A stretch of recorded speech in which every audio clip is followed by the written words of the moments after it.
Hello বন্ধুরা, আমার দুপুরে রান্না চলছে। একদিকে চিংড়ি মাছ ভাজতে খুব ব্যস্ত, একদিকে এটা কাঁঠাল ভেজে রেখেছি সিদ্ধ করে। কাঁঠালটা আসলে পুরো হয়ে গিয়েছে, শুধু কাঁঠালের বীজ যে কোয়াগুলো আছে ওগুলো ভেজে রাখছি। আর চিংড়ি মাছ দিয়ে পটল আলু দিয়ে বানাবো। আর এই যে চিংড়ি মাছের খোসাগুলো রেখেছি, মাথাগুলো। এদিকে মশলা কষাচ্ছি তরকারি বানানোর জন্য।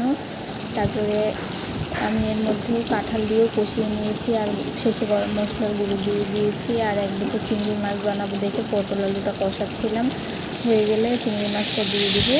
এই ছিল আজকের আমার দুপুরের খুব ব্যস্ত রান্না।